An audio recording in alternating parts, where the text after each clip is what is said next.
Greetings, ladies and gentlemen, boys and girls, suckers, marks and squares. This is your guy, Mr. Najir. I just wanted to come on here and present to you a video from the Charleston White Archives.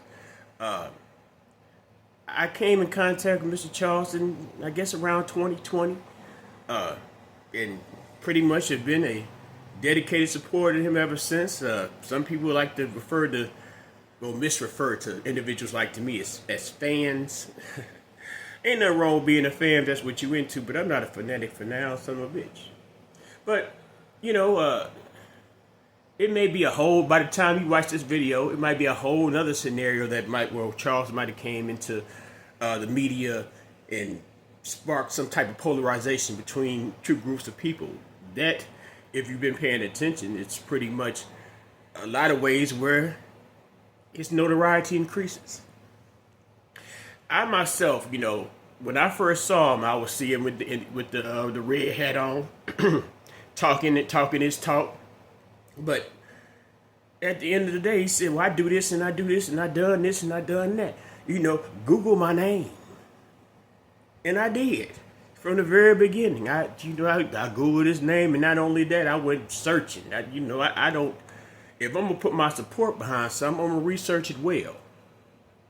And I researched it well, and in the stuff that he was saying on the internet, in the name of, I guess, in the aspiration of monetizing his character or his personality or his endeavors, I became less captivated and more enthused, more enthused and entertained by the character he presents towards you, well, as masses. So, in doing that, I would notice people's response to the character to be absolutely, totally non-related to the analysis of Charleston White, the person. Now, some people might go, "You don't know that nigga, you ain't." I admit, if I picked up this phone right now and called this number, he more than likely wouldn't pick up the phone. But make no mistake about it, Charleston White knows Mr. Nigga. But like I said, I have archives of Charleston White. There's Charleston White archives all over the internet. Aside from the ones in which platforms like Instagram, Facebook, and YouTube have destroyed. Well, I don't think nothing is destroyed on the internet. They have those archives, and some of that stuff in there, aside from that one or two video that might have offended a certain particular group of people, is pure gold. But luckily for us, we have some other stuff from the old days, and this one particular clip is where I think it's more affiliated to him discussing 501(c)(3) programs. Now, before I start this video, before I play this video clip from the Charleston White Archives, some of y'all should really do research about people instead of going by shit from face value. It makes you look dumb and stupid. But a 501(c)(3) is a section of the U.S. tax code that refers to a specific tax-exempt nonprofit organization or organizations. Organizations can receive tax-exempt status under Section 501(c)(3) if they are organized and operated exclusively for one or more of the following purposes: charitable, religious, educational, scientific, literary. Well, it's a list of things, but we're going to focus on religion and how your church, the church house used to be the pillar, the centerpiece of the nigga community, the African American, the black, the people of color's community. And it was more than just a place where you just go and dump money in and sing and dance and praise and feel good and then leave and go back and face whatever demons and sins that you committed all the other 6 days of the week. But the 501(c)(3) became a very effective tool to be used by the political arm and the judicial arm and I guess the police enforcement arm. So pay attention to this video. I mean, a lot of people want to holler, cancel Charles White. The things that he's done related to what he's going to say in this video and the knowledge that he has, that he speaks on this video, you can't cancel the Charleston White. You may say, okay, you may shut down a platform, this, that, and the third, because you were offended by satire comedy. But you can't ban the cockeyed, man. So that being said, I'm gonna give y'all 2 palms up to receive all blessings. Peace and love, and enjoy the video. Say, nigga, I know too many people in the community. Too many people know me for him to think he can loosely run around here and say these things, and it don't, and he got, nah, man. And you with him. Well, man, I be telling him, man, well, he ain't gonna throw his, you don't know what he'll do, nigga, he saying it. You can't defend, no, man. So now I'm looking at Pastor, man. How you come from this side, and nigga, you over here with this side now? No, you supposed to be saying, let my people go, nigga, getting on back down here with us.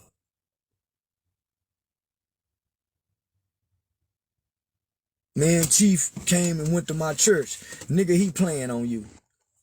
That Chief playing on you, my nigga. Nigga, don't fall for that shit, my nigga. Cause when they stop him from being chief, nigga, he ain't coming to your church no more. All of them need a preacher that they had, all chiefs need a preacher out the community.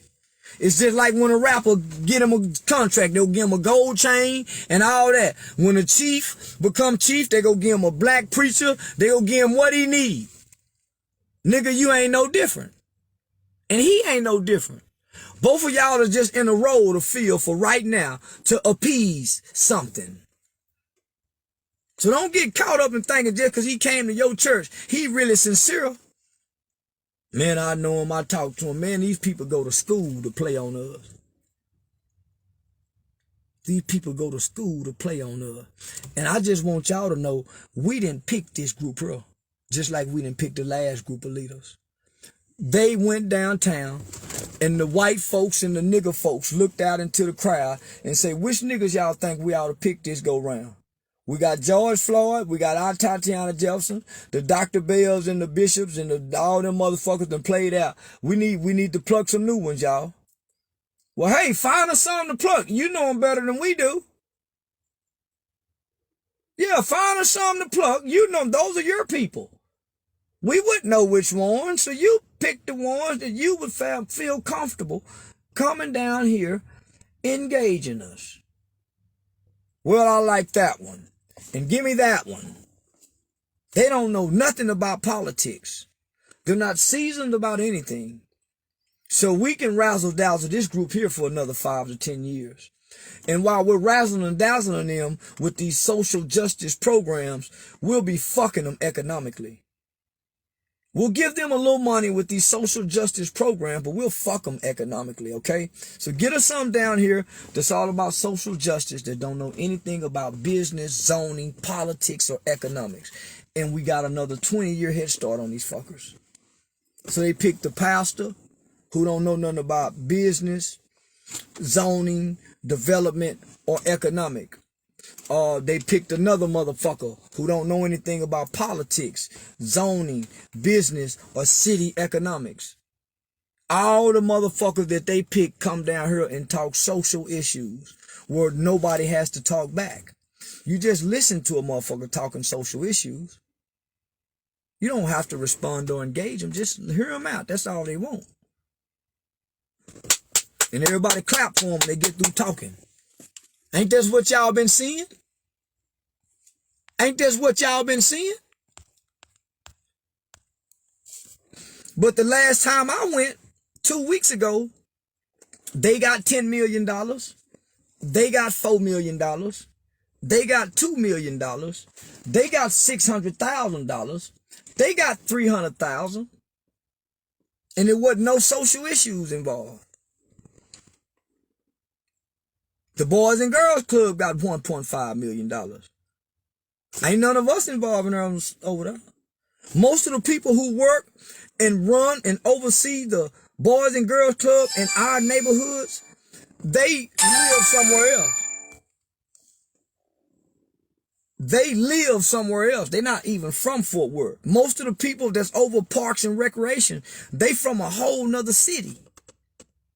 So they don't have a vested interest in really building our parks and recreation and making them look spectacular with the water slides and the beautiful shit with the rock climbing. We get the old 1980s parks. Because the people that's over here, that's over parks and recreations, is given a budget. And if they spend too much close to that budget or over that budget trying to build something in this community, they have to answer to some people. So because they're not from here and they can't really advocate on why they're building something for us, then hey, they stay low up under that budget and they get a thumbs up every year if they employee yearly review. Boy, you keep us below the budget. You're saving us money, John. That's what's happening to us, people. But when pastors them go down there, they don't know nothing about this kind of shit. All they thumbing through is Bible scriptures. Bible scriptures ain't never built shit.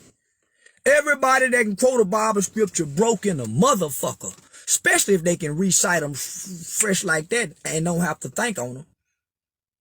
Everybody that can tell you where to go find something in the Bible, them stupid motherfuckers don't know how to get the church no money where they ain't got to beg poor people for their money. So I try not to listen to a scripture quote motherfucker. Shut up, broke ass motherfucker. You and your preacher. He begging you. Bishop Kirkland called me a broke ass motherfucking nigga one time. We was standing over dead bodies, and it was a 15-year-old boy body in there, dead the motherfucker. Bishop Kirkland pulled out a big old wad of money, goddamn so big they can choke a goddamn elephant. Broke ass nigga. And I was broke in the motherfucker. Wow. Oh, not the big bankroll pastor. Not the pastor that was on the Harley, riding the Harleys in the drop top bin. He done went over there to Africa, done lost 100 pounds, my size, in his pockets got dust in them. Say, nigga got rabbit ears. Say, boy, that felt good. Yeah, nah, that felt good. Knowing that he was this kind of big time pastor. Fly his motherfucking ass across the world and get broke. Yeah, get broke over there in the African jungle. But nigga, please, fuck wrong with these goddamn preachers. That's why we can't pay these motherfuckers no motherfucking mind. Yeah, Jim, man, fuck a preacher. They'll lead you to hell.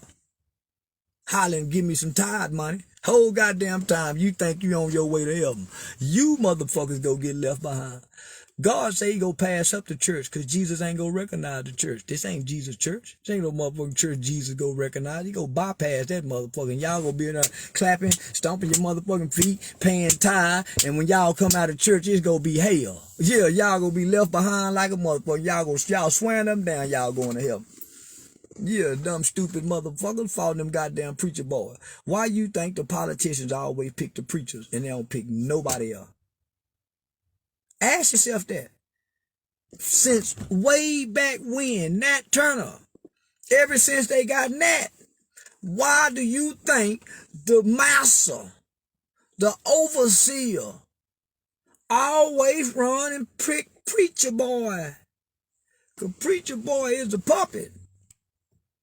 With the same book they gave Nat to come talk to us slaves about. Remember, in the movie Birth of a New Nation, the only book that they let that little boy read was the Bible. They won't let him read no other book. Motherfucker can't read no other book but the Bible. Why they keep giving us this book with this other slave who can recite the book better than us, to us? It took Nat around all the plantations because he preached so well.